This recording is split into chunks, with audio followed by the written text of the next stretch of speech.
Assalamualaikum warahmatullahi wabarakatuh. Jumpa lagi bareng saya Rofi di channel bareng saya. Setelah lama kita nggak berjumpa, di sini saya akan membahas cara penggunaan Git. Ini berawal dari request teman-teman yang ingin belajar tentang penggunaan Git. Meskipun di luar sana sudah banyak yang membahas tentang Git. Oke, apa itu Git? Hewan apakah itu Git? Ini merupakan open source distributed version control system. Dengan menggunakan Git, kita dapat melakukan tracking atau menelusuri hasil kerja kita pada suatu proyek. Karena dengan menggunakan Git, semua kerja kita itu dicatat oleh si Git. Dengan Git, kita dapat bekerja dalam tim, di mana masing-masing perorangan itu dapat bekerja secara paralel tanpa mengganggu yang lainnya, sehingga kita dapat lebih cepat dan efisien dalam pekerjaan kita. Buat yang belum kenal saya, perkenalkan, nama saya Rofi, seorang developer aplikasi, sistem arsitek, founder dari bareng saya dan juga channel kesayangan ini. Oke, saya di sini sudah hampir 10 tahun belakangan ini nyemplung di dunia yang penuh dengan kode-kodean ini. Kembali lagi pada Git. Langkah-langkah yang akan kita lakukan pada tutorial ini: download Git, kemudian mendaftar pada repositori Git Cloud seperti GitHub, GitLab, Bitbucket, dan yang lainnya. Namun di sini saya contohkan pada GitLab aja karena saya menggunakan GitLab keseharian. Membuat tempat repo proyek di Git Cloud, kemudian melakukan konfigurasi pada komputer, membuat proyek baru dan konfigurasi Git pada proyek. Selanjutnya menghubungkan Git repository ke project kita di komputer. Langsung saja kita pada proses. Jadi teman-teman tinggal masuk ke gitscm.com, kemudian masuk ke area download. Kebetulan di sini saya menggunakan Linux, namun tidak apa, teman-teman bisa menggunakan Windows ataupun Mac. Setelah melakukan download, lakukan instalasi. Habis itu teman-teman mendaftar pada repositori Git Cloud. Nah, di sini saya perkenalkan dulu Git Cloud itu ini adalah GitHub. Teman-teman bisa masuk ke situsnya github.com. Dan satu lagi di sini ada GitLab. Jadi di sini teman-teman masuk aja cari di Google gitlab.com. Ada Bitbucket. Ini sama. Ini merupakan Git repository atau Git Cloud. Di sini saya contohkan dulu, teman-teman kalau belum punya akun silahkan register ya, register sign up. Di sini kalau di GitHub saya menggunakan GitLab, kemudian register. Nah, teman-teman daftar aja, isi first name, last name, username-nya. Jangan lupa nanti username-nya ini akan kita gunakan untuk konfigurasi di komputer lokal kita. Kemudian email, gunakan email apapun yang penting aktif, kemudian password, dan jangan lupa tentang saya bukan robot, bareng saya cuy. Oke, emailnya saya @gmail.com, misal passwordnya rahasia, misal. Ini langsung proses register. Saya coba login, akan diarahkan ke form login dari GitHub. Ini saya akan login menggunakan akun bareng saya, sign in. Teman-teman bikin new project, pilih blank project. Tampilannya akan seperti ini ya. Jadi pilih create blank project. Teman-teman beri nama projectnya. Project uji coba. Tentukan nanti biasanya di sini langsung ada default gitu ya. Tidak ada pilihan. Namun kalau teman-teman sudah bikin grup, maka akan ada pilihan. Defaultnya adalah akun dari Gitnya. Kemudian beri deskripsi. Ini merupakan project uji coba. Tidak usah kemana-mana, langsung visibility-nya pilih public atau private. Apa sih bedanya public sama private? Kalau private ini digunakan untuk project private aja. Jadi hanya orang yang dimasukkan ke dalam projectnya nanti yang bisa mengakses. Kalau public, semua orang bisa mengakses project kita. Selanjutnya di sini ada project configuration. Di sini jangan dicentang aja, supaya nanti teman-teman bisa melihat readme-nya. Selanjutnya create project.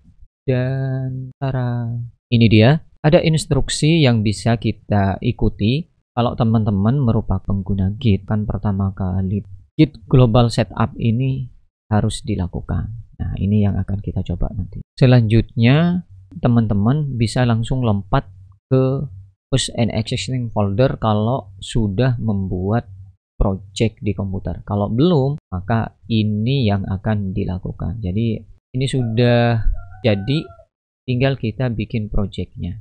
Saya akan sediakan dulu untuk projectnya. Ini saya bikin folder baru, misalkan YouTube.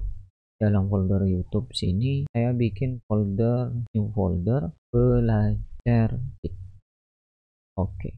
Selanjutnya saya buka Visual Studio Code. Di sini saya buka project saya, open folder, ada di folder public, Python, kemudian YouTube dan belajar Git. Saya tambahkan file baru main.py. Saya tambahkan satu script Python di sini, print hello. Oke, anggap saja ini sebuah project. Selanjutnya, kita akan mengikuti instruksi yang diberikan oleh Git repository. Nah, untuk pengguna baru, jangan lupa seperti yang saya sampaikan di awal, kita lakukan git config secara global dulu. Jadi, lihat di sini ada user.name. Maka user.name ini merupakan username di Git repo kita. Ini bisa dilihat nih, kalau di GitHub atau GitLab ada di profilnya. Nah, ini name-nya, ini username-nya. Ingat-ingat nanti username-nya yang kita daftarkan. Kemudian emailnya. Nah, buka terminal, kalau di Windows buka CMD atau PowerShell. Selanjutnya kita lakukan proses git config. Git config min global user.email. Nah, emailnya adalah barengstudio@gmail.com. Langsung enter. Selanjutnya yang harus teman-teman daftarkan lagi user.name bareng kayak gini. Kemudian enter. Oke, ini sudah kita daftarkan. Kita bisa cek dengan cara git config min list. Username kita dan user email kita sudah ada di konfigurasi. Jangan khawatir teman-teman jika di sini menggunakan terminal, sama aja. Karena kita sudah membuat project sebelumnya, di sini saya pilih proses push an existing folder. Kita lakukan proses dari langkah git init. Jadi ini di copy aja, atau kalau teman-teman mau mengetik secara manual nggak apa-apa. Ini saya buka terminal di sini dan lihat prosesnya. Ingat teman-teman harus pada foldernya. Di sini Python, YouTube, belajar Git. Ada yang nanya apakah folder di komputer kita harus sama dengan nama project kita di cloud.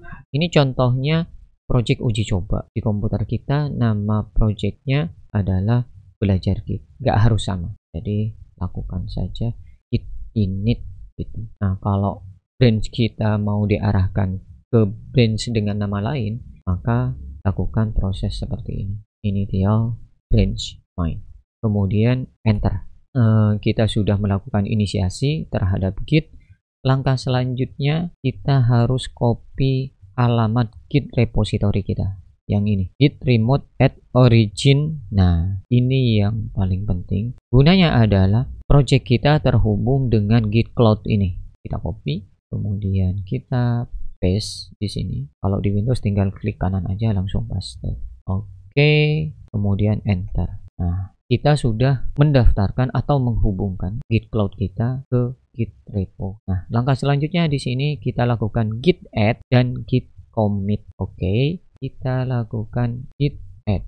Sebelumnya di sini teman-teman bisa lihat ya, ada icon U di sini yang menandakan bahwa dia untracked. Seperti yang saya sampaikan di awal bahwasanya dengan git kita dapat melakukan tracking. Oke, lanjut aja, enter di sini. Nanti kalau sudah di git add, proses selanjutnya adalah git commit. Apa itu git add sebenarnya? Kalau saya melakukan git add titik, berarti jika di sini banyak file, maka saya melakukan pendaftaran semua filenya. Tapi kalau teman-teman mau mendaftarkan satu file atau satu persatu filenya, bisa lakukan seperti misalkan main.py. saya biasanya langsung gitu add titik aja supaya yang pernah saya ubah nantinya bisa terdaftar semuanya. Selanjutnya git commit min m, dan ini pertama kali belajar git. Ini proses apa? Proses commit itu proses persetujuan kita didaftarkan project kita atau dicatat. Nah, min m pesan kita terhadap hasil komitan kita atau persetujuan kita. Jadi kita kasih pesan setiap komitan. Selanjutnya enter. Oke, di sini sudah berhasil.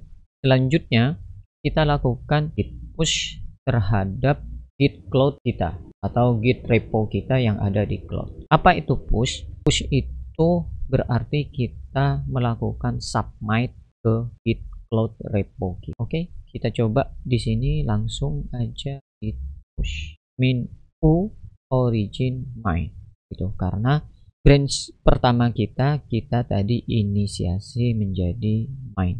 Oke, kita enter.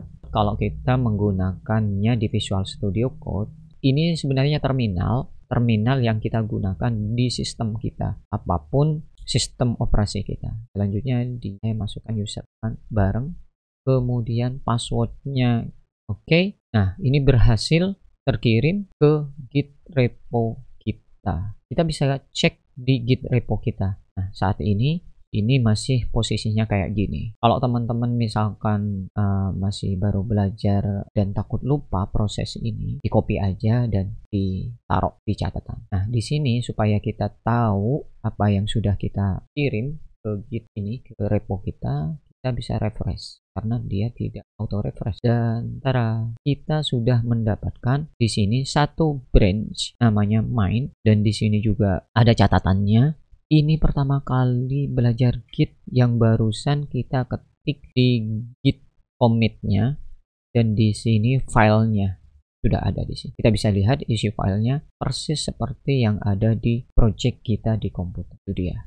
Selanjutnya apa? Ya sudah, ini sebenarnya kita sudah selesai gitu. Selesai, kita config git, kita daftarkan git, kemudian kita koneksikan git di lokal dengan di cloud repository, dan kita sudah submit hasil kerja kita. Selanjutnya apa? Selanjutnya misalkan project kita ada pembaruan, dan pembaruannya misalkan di sini saya ada variabel x, ini belajar git. Teman-teman lihat di sini ada icon atau ada tanda modified yang ditandai dengan M. Kita selanjutnya harus melakukan pendaftaran hasil perubahan ini ke git. Caranya adalah lakukan proses seperti sebelumnya, tetapi dimulai dari git add titik.